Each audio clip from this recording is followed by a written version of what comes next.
그리 아니하실지라도 1편에서는 다니엘 세 친구의 선이 무엇인지 말씀드렸습니다.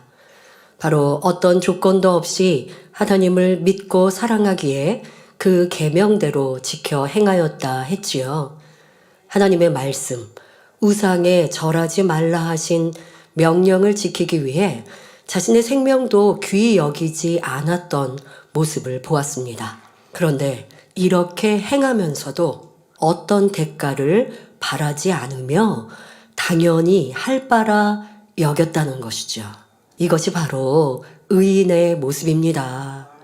지난 시간에 이어 조금의 망설임도 없이 죽음을 선택한 다니엘의 세 친구를 통해 하나님께서 어떻게 영광을 드러내셨는지 살펴보겠습니다. 금신상에 절하지 않겠다 당당히 말하는 이들을 보며 왕은 심히 노하여 풀무불을 7배나 더 뜨겁게 하였고 세 친구를 결박하여 던졌습니다. 이때 그 불이 얼마나 뜨거웠던지 세 친구를 던진 용사는 불에 타 죽었지요. 자, 그런데 신기한 일이 일어났습니다. 풀무불에 던져진 이는 결박된 3명이지 않습니까? 자, 풀무불 안에 결박되지 않은 사람 4명이 있는 것이 아닙니까?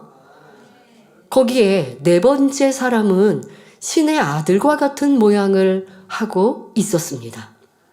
이에 놀란 왕은 다니엘서 3장 26절에 느부갓네살이 극렬히 타는 풀무 아구 가까이 가서 불러 가로되 지극히 높으신 하나님의 종 사드락 메삭 아벳느고야 나와서 이리로 오라 하였지요. 이에 사드락과 메삭과 아벳느고가 불 가운데서 걸어 나왔습니다. 그리고 다니엘서 3장 27절에 기록된 대로 불이 능히 그 몸을 해하지 못하였고 머리털도 그슬리지 아니하였고 고이빛도 변하지 아니하였고 불탄 냄새도 없었다 기록되어 있습니다. 그러자 이들을 풀무불에 던지게 했던 왕의 입에서 사드락과 메삭과 아벳느고의 하나님을 찬송할지로다. 그가 그 사자를 보내사 자기를 의뢰하고 그 몸을 버려서 왕의 명을 거역하고 그 하나님밖에는 다른 신을 섬기지 아니하며 그에게 절하지 아니한 종들을 구원하셨도다 하며 하나님께 영광을 돌립니다. 이방 나라 왕의 입에서 말입니다. 또한 다니엘서 3장 30절에 왕이 드디어 사드락과 메삭과 아벳느고를 바벨론 도에서 더욱 높이니라 한 대로 하나님의 방법으로 세 친구는 더욱 높은 자리에 오를 수 있었습니다. 우리는 이런 놀랍고 기이한 일을 이루시는 하나님을 믿으며 우리의 삶에 이런 역사가 나타날 수 있음을 믿어야 합니다. 또한 우리도 다니엘의 세 친구와 같이 하나님께 영광 돌리는 삶이 되어야겠습니다. 이것이 하나님의 선하시고 기뻐하시고 온전하신 뜻을 이루어 드리는 것입니다. 다니엘의 세 친구가 하나님께 대한 변치 않는 신앙을 가졌던 마음, 이것이 선하신 하나님의 뜻이며 이를 행함으로 나타냈을 때 하나님을 기쁘시게 하는 사람이 된 것입니다. 또한 조건 없이 변함없는 행함으로 나왔을 때 하나님의 온전하신 뜻을 이룬 것이고요. 이런 신앙과 믿음이 되려면 지난 시간 말씀드린 바와 같이 하나님을 사랑하여 그 계명을 온전히 지켜야 합니다. 그럴 때 어떤 상황에서도 진리를 선택하며 빛 가운데 행하니 잠시는 오해를 받고 어려움을 겪을 수 있으나 결국 하나님께서 역사하시어 높이시고 인정받게 하시는 것입니다.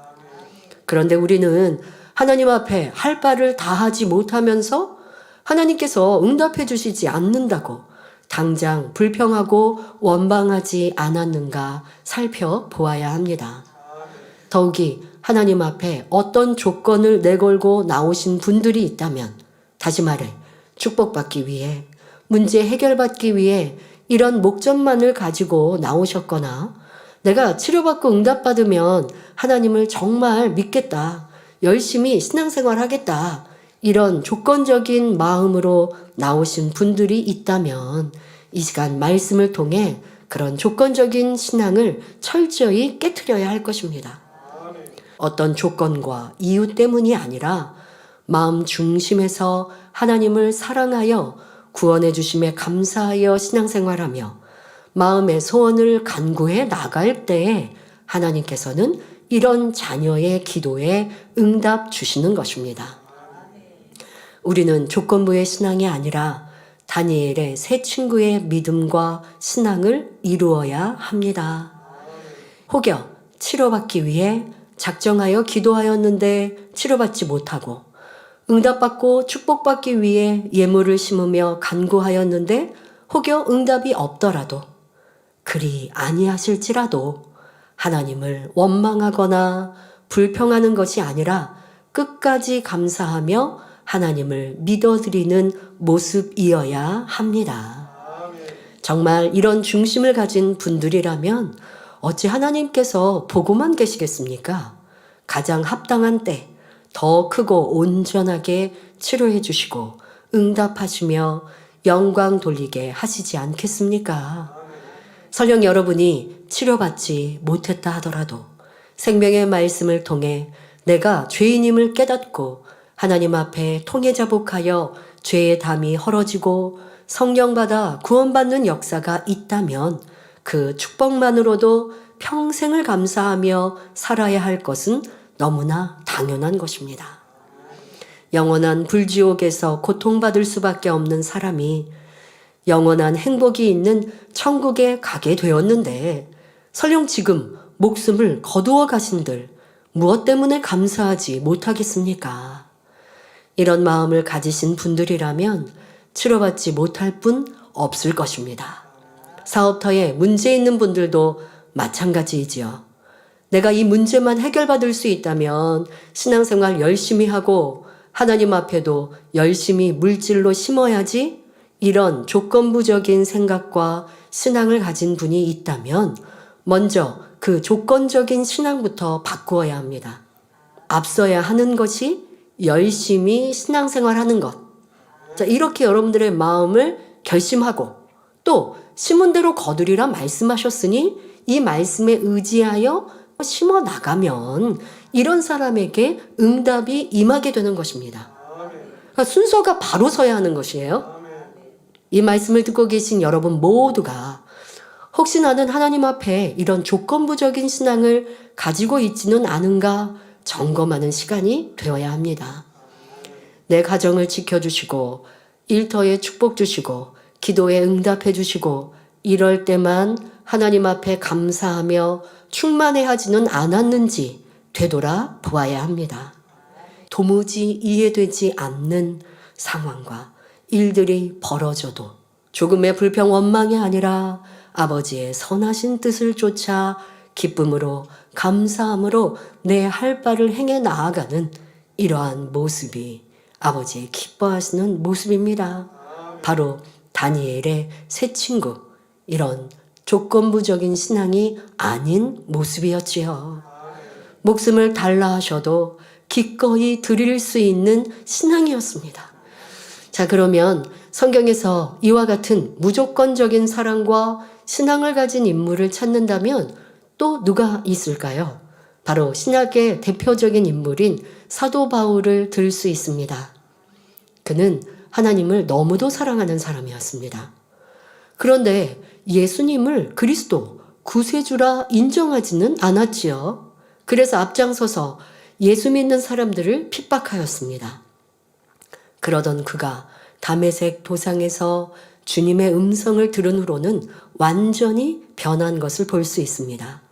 이후로 죽는 날까지 한 번 받은 은혜를 간직하며 살았지요.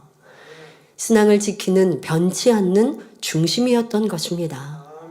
그러니 죽을 줄 알면서도 하나님의 뜻이기에 어떤 만류도 다 뿌리치며 그 길을 가는 것을 볼 수 있습니다. 예루살렘으로 올라가면 무슨 일을 만날지 알지 못했을 뿐더러 성령께서도 각성에서 결박과 환란이 그를 기다린다 했는데도 불구하고 사도 바울은 어떤 고백을 합니까? 사도행전 20장 24절에 나의 달려갈 길과 주 예수께 받은 사명 곧 하나님의 은혜의 복음 증거하는 일을 마치려 하면은 나의 생명을 조금도 귀한 것으로 여기지 아니하노라 했습니다. 이러한 그의 변함없는 중심은 사도행전 21장에서도 찾아볼 수 있습니다. 아가보라 하는 한 선지자가 바울의 띠를 가져다가 자기 수족을 잡아매고는 성령이 말씀하시되 예루살렘에서 유대인들이 이같이 이 띠 임자를 이방인의 손에 넘겨주리라 성령의 감동으로 지금 앞에 되어질 일들을 말합니다. 이 말을 들은 그곳 사람들은 바울에게 예루살렘으로 올라가지 말 것을 권합니다. 그러나 이때도 사도 바울은 나는 주 예수의 이름을 위하여 결박받을 뿐 아니라 예루살렘에서 죽을 것도 각오하였노라 담대히 말하였습니다. 자신에게 닥칠 불이익이나 괴로움 혹은 목숨이 아까워서 믿음이 흔들리거나 타협치 않았던 것입니다. 참으로 아름답지 않습니까? 하나님께서는 이런 중심을 아시고 그를 부르셔서 크게 사용하셨던 것입니다. 그런데 사도 바울은 이런 변함없는 중심과 더불어 다니엘의 세 친구와 같이 조건 없는 신앙을 가졌습니다. 고린도후서 11장 23절부터 27절에 보면 저희가 그리스도의 일꾼이냐 정신없는 말을 하거니와 나도 더욱 그러하도다. 내가 수고를 넘치도록 하고 옥에 갇히기도 더 많이 하고 매도 수없이 맞고 여러 번 죽을 뻔하였으니 유대인들에게 40에 하나 감한 매를 5번 맞았으며 3번 태장으로 맞고 1번 돌로 맞고 3번 파선하는데 일주야를 기품에서 지냈으며 여러 번 여행의 강의 위험과 강도의 위험과 동족의 위험과 이방인의 위험과 시내의 위험과 광야의 위험과 바다의 위험과 거짓 형제 중의 위험을 당하고 또 수고하며 애쓰고 여러 번 자지 못하고 줄이며 목마르고 여러 번 굶고 춥고 헐벗었노라. 사도 바울의 고백입니다. 더욱이 이어지는 그의 고백을 한번 보십시오. 28절에 이 외의 일은 고사하고 오히려 날마다 내 속에 눌리는 일이 있으니 곧 모든 교회를 위하여 염려하는 것이라 했습니다. 이렇게 영혼들을 위해 하나님의 일을 이루는 데 있어서 염려하고 걱정했던 것입니다. 이 시간은 다니엘의 세 친구 그리고 사도 바울을 통해 어떤 것이 하나님의 선하시고 기뻐하시고 온전하신 뜻인가 깨달아 보았습니다. 오늘 말씀은 우리 믿음의 사람 모두가 반드시 되짚어보고 돌아보아야 할 중요한 말씀입니다. 조건 없는 신앙, 언제나 감사와 기쁨이 넘치는 신앙. 하나님께서 나에게 무엇을 해주셔서가 아니라 영원한 사망에서 영원한 생명으로 건지신 그 사실 하나만으로도 평생을 감사할 수 있는 신앙. 이런 마음이 하나님의 선하신 뜻입니다. 그러면 그 선한 뜻을 품고만 있으면 될까요? 다니엘의 세 친구와 사도 바울은 그것을 행함으로 보였고 그것이 어떤 상황에서도 변하지 않았기에 하나님의 기뻐하시고 온전하신 뜻을 이루어 드릴 수 있었던 것입니다. 그리고 이런 이들을 통해 하나님의 영광이 드러납니다. 사도 바울은 얼마나 큰 권능으로 이방인의 사도가 되어 하나님께 영광 돌렸습니까? 사도행전 19장 12절에 심지어 사람들이 바울의 몸에서 손수건이나 앞치마를 가져다가 병든 사람에게 얹으면 그 병이 떠나고 악귀도 나가더라 기록되어 있습니다. 또 갈라디아서 6장 9절에 우리가 선을 행하되 낙심하지 말지니 피곤하지 아니하면 때가 이름에 거두리라 하셨습니다. 치료받기를 원하시는 분들, 물질에 축복받기 위해 갖가지 문제 해결받기 원하시는 분들은 이 말씀을 통해 내가 하나님 앞에 어떤 모습으로 나가야 응답받겠구나 온전히 깨닫는 시간이 되시길 바랍니다. 오늘 말씀의 제목인 그리 아니하실지라도 이 고백은 자칫 믿음이 없고 자신이 없어서 하는 고백으로 생각해서는 결코 안 됩니다. 이러한 고백은 하나님께 대한 온전한 사랑과 절대적인 신뢰 그리고 변치 않는 믿음이 있을 때 할 수 있는 깊은 선의 고백인 것입니다. 따라서 여러분 모두가 그리 아니하실지라도 이런 고백을 할 수 있는 선한 중심으로 변화되셔서 하나님의 지극한 사랑과 은총을 받는 복된 성도님들이 다 되시기를 주님의 이름으로 축원합니다.